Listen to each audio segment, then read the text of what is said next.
so much for being here this evening. My name is Fonda Koxx. I am a drag queen and non-binary artist and activist who currently lives in New York City. And I am so blessed and fortunate to get to call Bonnie Violet, the organizer of this Drag and Spirituality Summit, a very personal friend and part of my community. I want to first say that it is a privilege to get to share a piece of my journey with all of you as a community.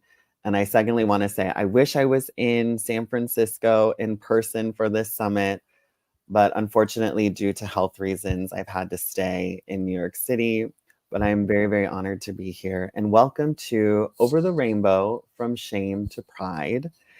I'm professionally a mental health advocate. So I work with Eating Recovery Center and Pathlight Mood and Anxiety Center, who are part of the sponsors for this keynote, to make sure that LGBTQ plus folks everywhere have access and know about so many of the services that are available to them, both at ERC and Pathlight, but with our numerous nonprofit organizations all over the country.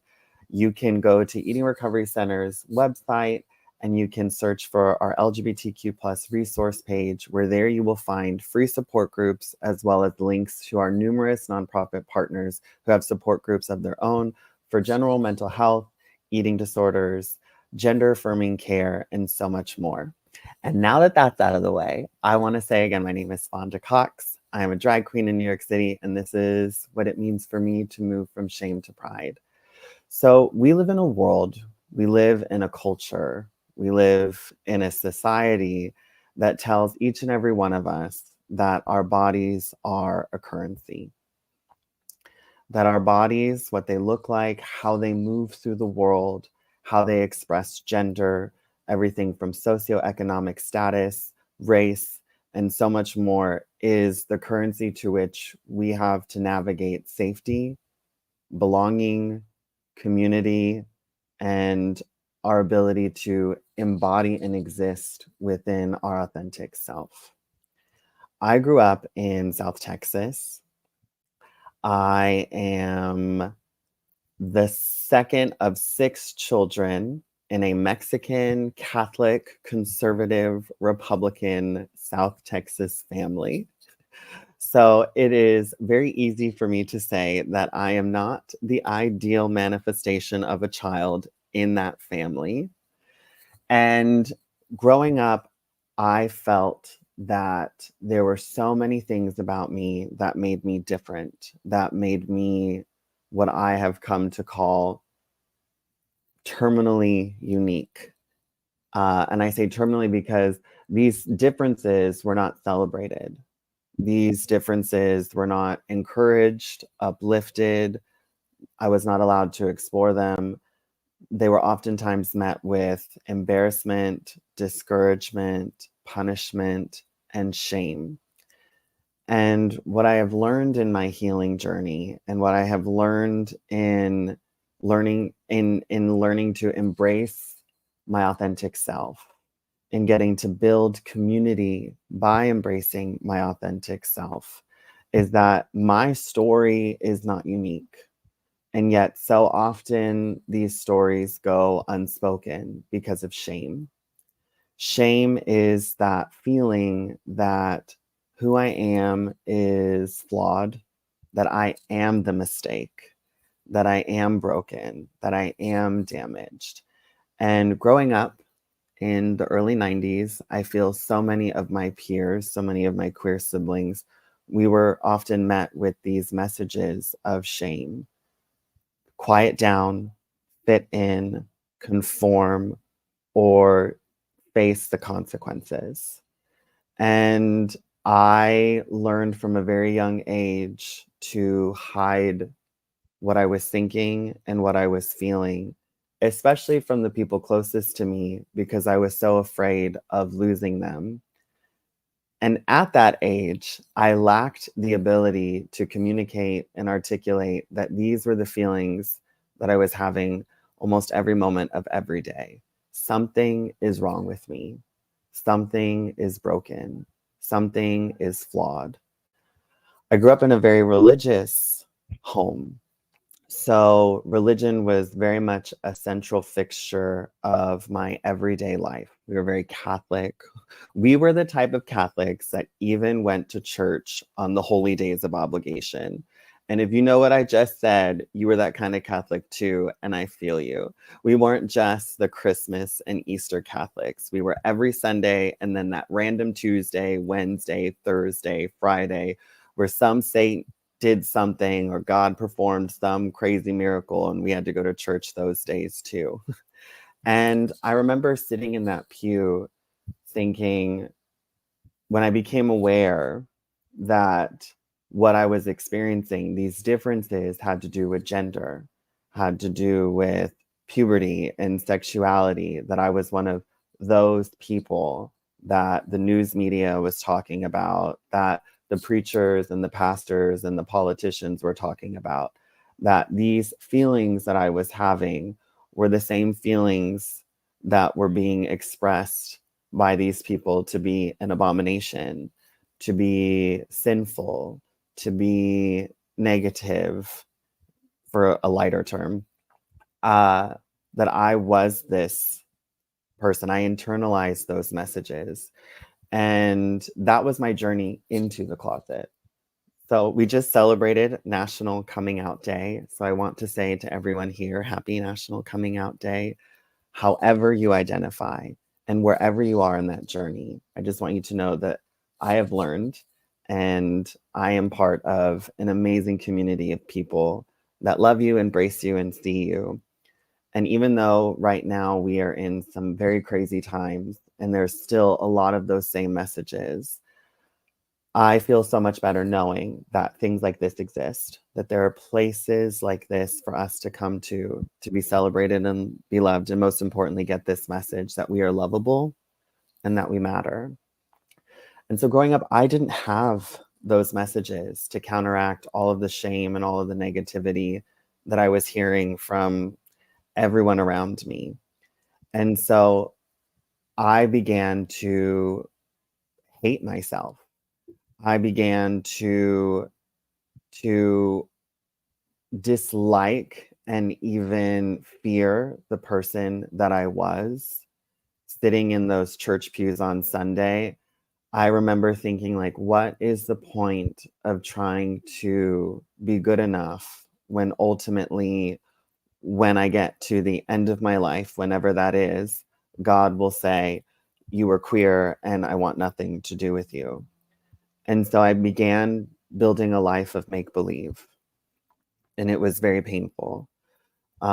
This fear of who I was, this shame around who I was, this inability to communicate these very heavy emotions that I was experiencing led me down a very dark road of eating disorders, trying to starve and numb the pain of being a queer person away. Many, many, many nights of praying to God to fix me, to change me, to help me make sense in the world.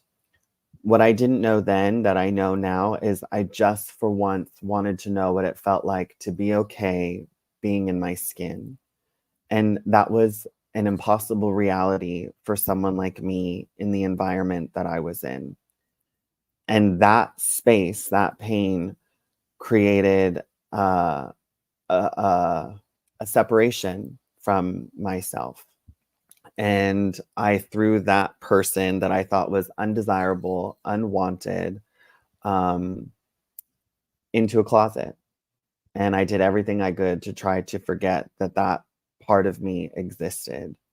I did what I think most of us do. I joined sports. I began to change how I talked. I began to disengage from my peers. I remember thinking every second of every day that I had to be aware of how I was being perceived in the world. And I was on pins and needles all of the time. And I, again, had no idea that a world like this was even possible, that a reality where I could be here in front of you today expressing all of the parts of myself that I once feared and hated and was taught to fear and reject would be celebrated, would be embraced, that I would feel comfortable celebrating them, that I would feel comfortable embracing them. And I do believe truly that that is a miracle. And so I did everything I could to run away from the fact that I was a queer person. I did everything that I could to forget that I was a queer person until one day the weight and pain of putting on that mask became unbearable and I cracked open. I guess you could say I swung the closet door open, but I didn't leave it. And I think that's a very important step for a lot of us in the queer community to acknowledge. Uh, I opened that closet door, but I was terrified of the world on the other side.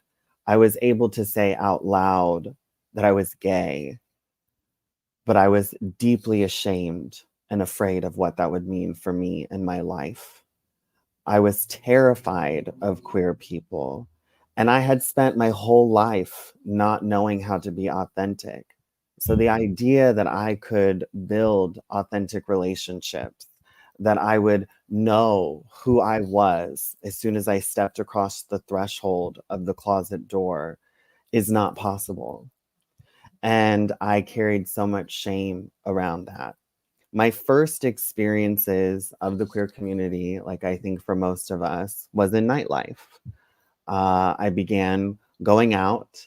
I made some queer friends, and I remember hearing the words pride, and it felt so unachievable for me. I felt like an imposter in my own skin because I was still so deeply afraid and ashamed of the queer person that I was.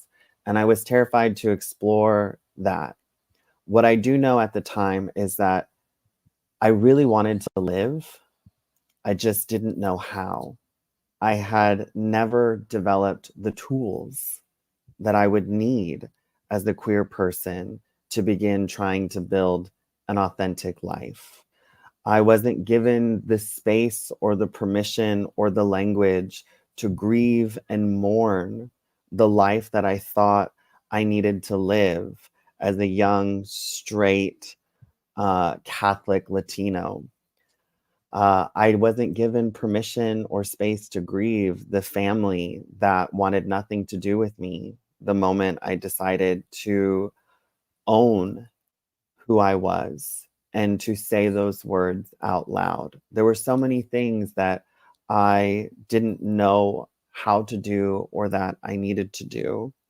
And yet there was this word pride, and it stung my skin and it made me feel so much smaller in a way.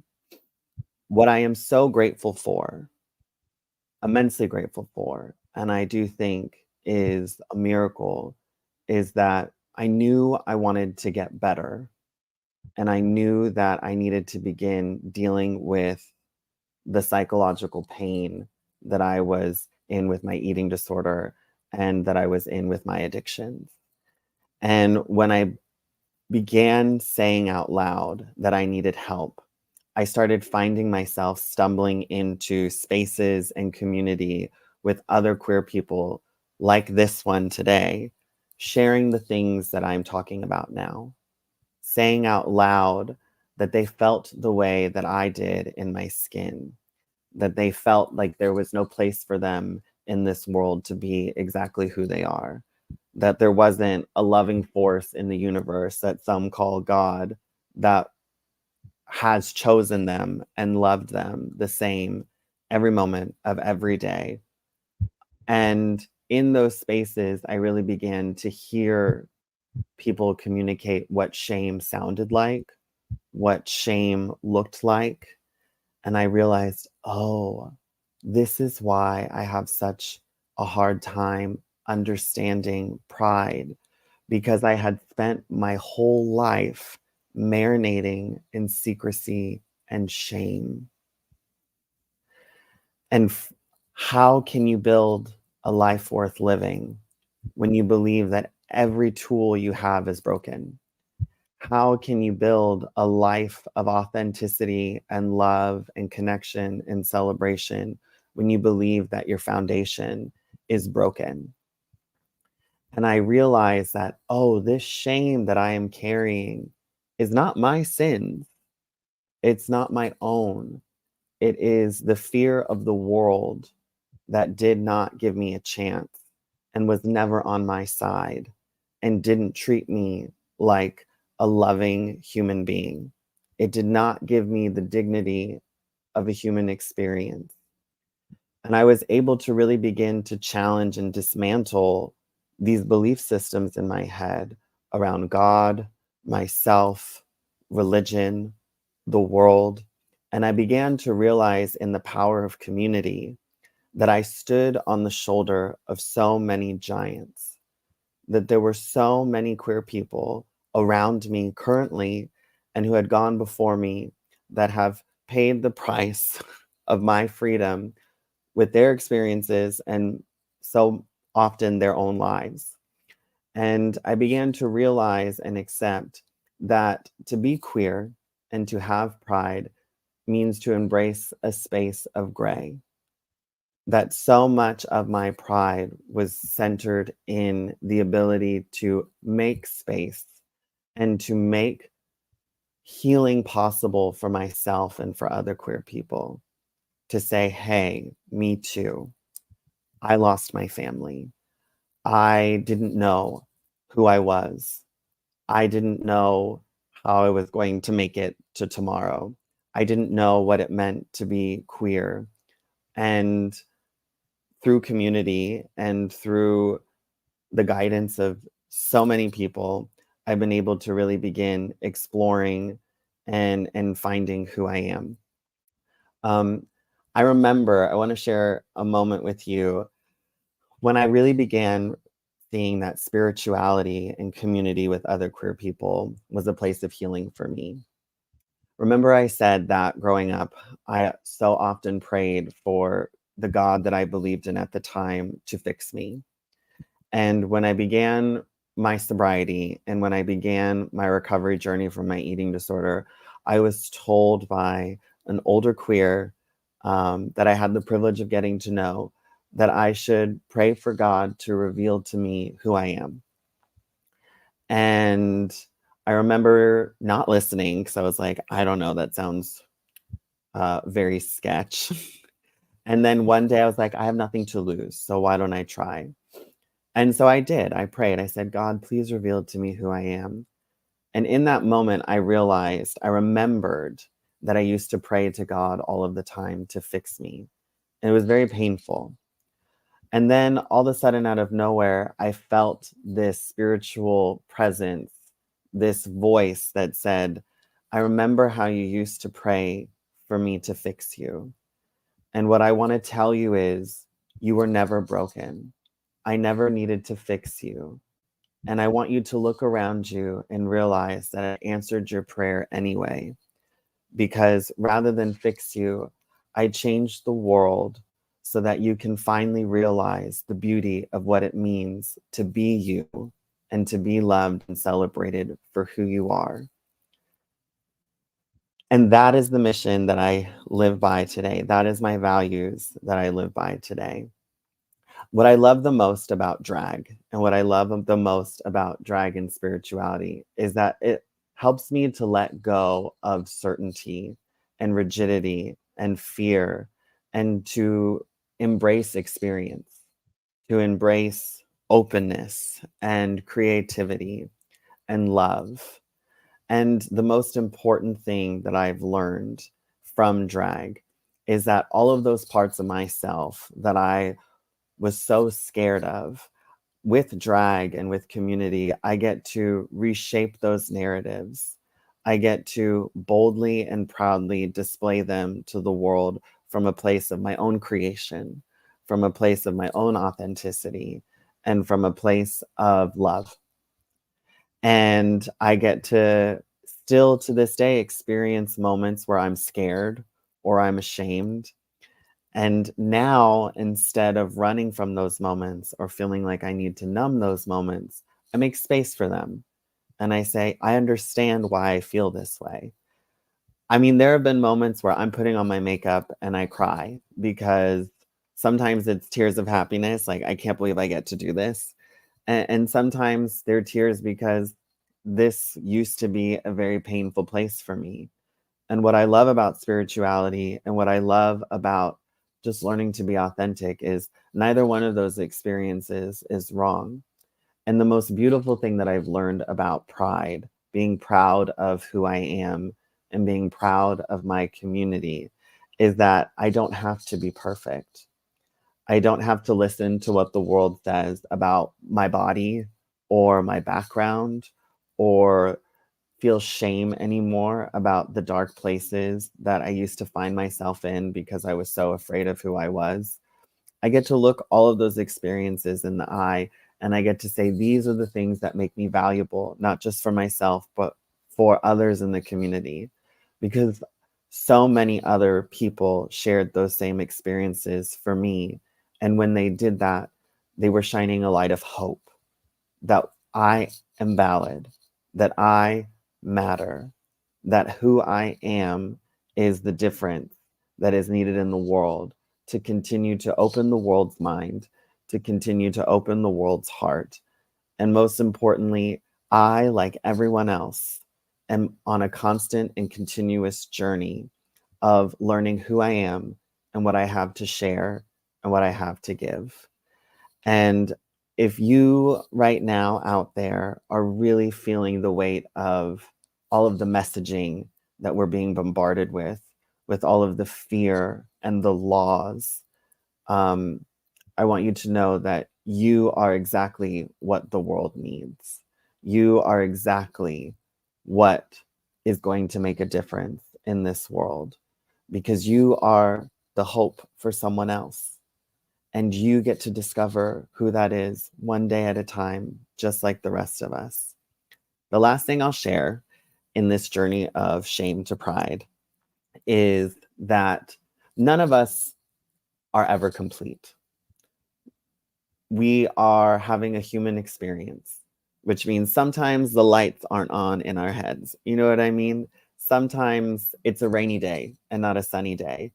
And what I've learned from nature, being part of spirituality as my teacher, is we need those days too. We need those seasons in our lives to give us an opportunity to find introspection, to learn lessons. If it was sunshine all day, every day, everything on the planet would die.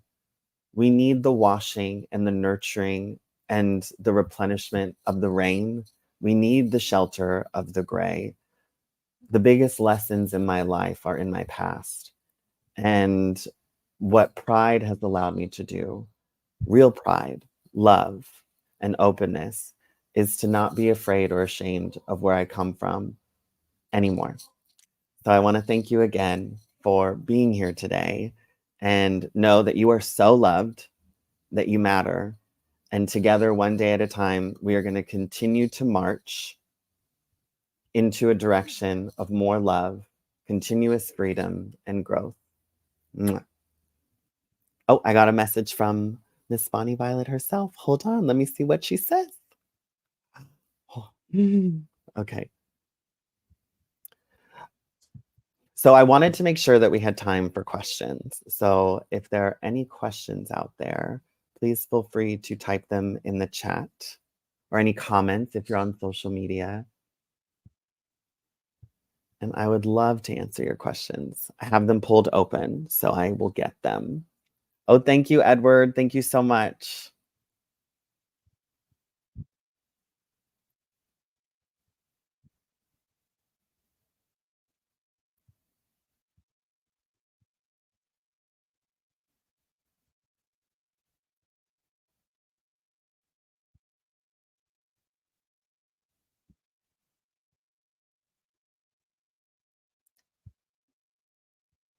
Okay, I don't think we have any questions. I want to say thank you to our interpreter for being here today. Thank you so much. I love your hair. And I want to say thank you again, Bonnie Violet, and everyone who helped put this amazing summit together. It has been such a joy and a privilege to get to be here with you tonight. All the way from New York City. Again, my name is Fonda Koxx. Mwah. I love you.